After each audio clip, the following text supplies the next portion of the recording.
Donc la troisième vidéo, qui est plutôt une vidéo intermédiaire, on a vu la gamme de fabrication avec l'arbre de création là dans SolidWorks, avec le brut. Vous allez me dire à quoi ça sert tout ça. Ça sert à pouvoir créer des images pour créer des documents de fabrication, donc de dessiner comme ça. Donc ce qu'on va faire, c'est qu'on va faire tout de suite ces images-là. Comme ça, vous les aurez pour la suite, puisque vous allez créer l'intégralité des documents de fabrication, et notamment de la nomenclature de phase. Donc, si j'avais à montrer quelque chose sur le débit, en fait, c'est une section de 10 par 10 en aluminium. Et cette section, elle est débitée dans une barre. Donc, en fait, les deux bouts, là, sont usinés. Donc, si je fais CTRL et que j'appuie aussi sur l'autre bout, j'ai sélectionné les deux, j'ai fait une sélection multiple. Et après, je peux faire clic droit sur les zones bleues et leur dire apparence, moi je veux colorier les faces en rouge. Et ça, c'est une convention qu'on a, c'est pour dire ces faces-là sont usinées. Vérifiez bien que vous êtes en blanc uni et qu'il n'y ait pas graphique Real View qui soit activé. Ok, donc là on a des beaux contrastes en blanc uni. Voilà. Et si j'ai envie de créer une image, je fais une imprime écran. Je vais dans Paint.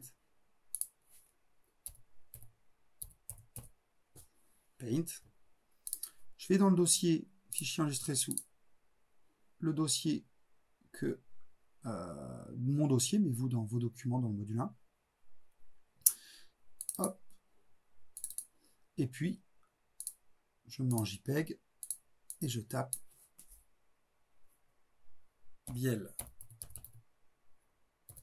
phase 10 et je peux rajouter débit.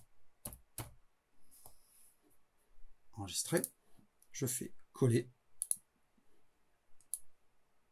Je déplace mon image pour le mettre dans le coin en haut à gauche. CTRL molette arrière pour faire un zoom arrière. Je prends le coin là. La petite flèche apparaît dès qu'on est près du coin. Je prends le coin et je le remonte pour encadrer mon image à peu près. Je peux faire un CTRL molette avant pour faire un zoom avant. Voilà. Et fichier enregistré. J'ai créé ma première image que je mettrai sur ma nomenclature de phase. C'est vous qui les collerez après. Mais comme ça, vous aurez fait les images. Ensuite, je vais faire CTRL-C là pour enlever les couleurs. CTRL-Z, pardon. Voilà. Donc là, j'ai bien enlevé les couleurs. Et puis, je vais passer à la phase d'après. Donc, la phase d'après, c'est cette phase-là qu'on a usinée. Je vais l'orienter correctement en Z+, pour qu'on voit bien qu'on est venu usiner par là. Parce qu'avec le côté, ça veut dire qu'on fera un usinage différent. On fera un contournage, alors que là, c'est un surfaçage. OK. Donc, je clique droit, apparence, face, et en rouge. Je valide. Je ne sais pas pourquoi j'étais pas repassé, que blanc uni s'est désactivé. Mais blanc uni pour avoir des beaux contrastes. Imprime écran, même topo. Là, je repars du dossier Biel phase 10. Je vais coller ça là-dedans. Un zoom arrière. Je sélectionne ma pièce. Je la colle dans le haut à gauche. Je sélectionne mon écran complet et je réduis pour avoir seulement mon image. Là, je ne fais pas enregistrer, parce que sinon j'écrase ce fichier-là. Donc, je fais fichier enregistré sous et je vais l'appeler Biel phase 20. Je pourrais rajouter surfaçage, mais je ne vais pas détailler tout à chaque fois, puisque le document qu'on va créer va nous servir à ça. Enregistrer. Ok, je réduis ça. Je fais un CTRL-Z. Ok, ah oui, dans mon CTRL-Z, en fait, il repasse en blanc uni. Ok, bon, c'est pas grave. Maintenant, je vais montrer ma face 30. Phase 10, phase 20, phase 30. Et là, qu'est-ce que j'usine? J'usine ça, j'usine ça, j'usine ça, j'usine ça, j'usine ça, j'usine ça, les deux trous. Ok, ensuite ces deux petites facettes-là. Et c'est tout. Tout ça, je le mets en rouge. Pour bien faire comprendre à l'opérateur, quand je lui donnerai les documents que moi je vais créer, voilà, lors de cette phase, sont usinées toutes ces faces-là. valide. Je prends un peu de recul, imprime écran. Donc là, il faut toujours dire que l'axe Z de la machine est perpendiculaire à cette surface-là et monte. Pas comme là. Là, ça ne fonctionne pas. Vous verrez ça dans Mastercam aussi un peu après. Donc, je retourne sur Paint, qui est là. Je fais coller. Je mets en haut à gauche mon image, zoom arrière, je réduis. Hop, fichier enregistré sous. Surtout, je n'enregistre pas directement, sinon j'ai perdu mon image d'avant.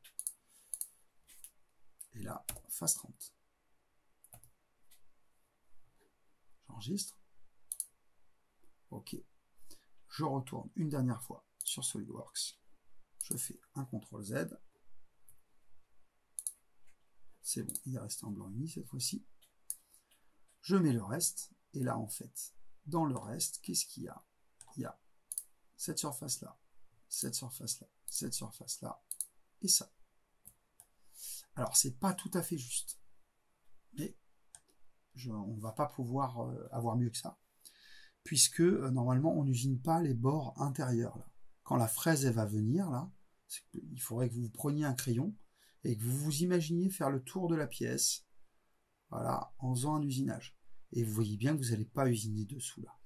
Mais il faudrait que je crée un tout petit quelque chose pour enlever la couleur là. Je vais quand même le montrer, histoire de, à ceux qui veulent vraiment être perfectionnistes. Mais bon, je pense que c'est beaucoup de bruit pour rien. Mais je vais le faire quand même. Ok, donc je me mets là. J'esquisse rapidement mon contour. Voilà. Et moi, il va s'agir de mettre un tout petit poil moins que ce qu'on va réaliser. Donc, par exemple, 9,45 ou 9,4. Hop, et là, 7,4. Et de réaliser à peu près la même chose. Quand est-ce que je touche là? Je touche jamais, oui, c'est ça le problème. Donc, il faut que je parte droit de là. Voilà, je pars droit.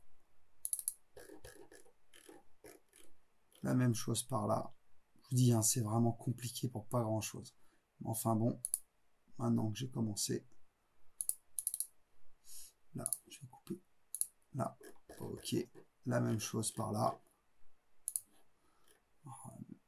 Ceux pour qui c'est nébuleux pour l'instant, vous allez voir, vous allez comprendre. Je crée une toute petite zone en fait supplémentaire que je vais supprimer pour créer une démarcation entre mes deux cylindres et pour essayer d'illustrer au maximum la réalité de l'usinage. C'est où? C'est plus bas. Pourquoi il me donne pas le point? On va faire ça. Je ne vais pas m'embêter. Pour être sûr d'avoir le même point. Toc. Non, CTRL Z. C'est celui-là, il faut que j'enlève. Voilà. Donc maintenant, je vais faire les deux arcs de cercle.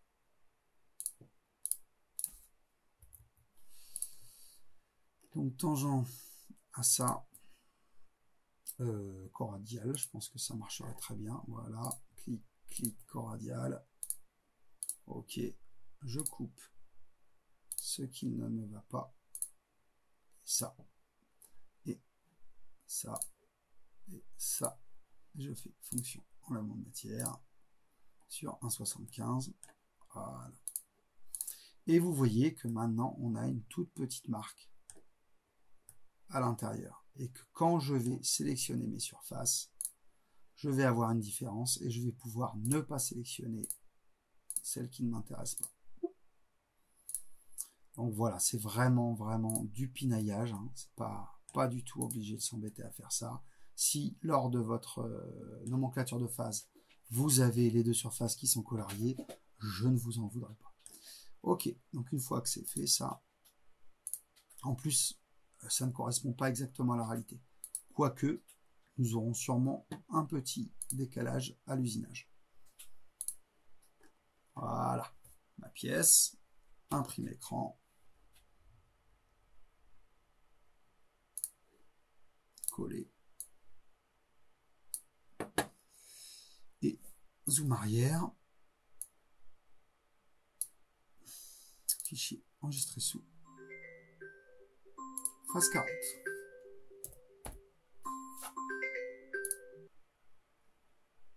Donc une fois que ça c'est fait, on a toutes nos images dans nos documents. Voilà. Donc moi je me retrouve avec ma pièce et déjà vraiment une belle connaissance de ce que va être ma nomenclature de phase. Donc moi je vais vous fournir ces images là.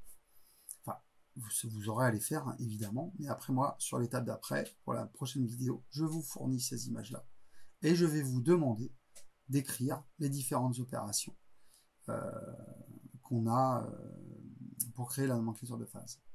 Voilà, on se retrouve pour une prochaine vidéo.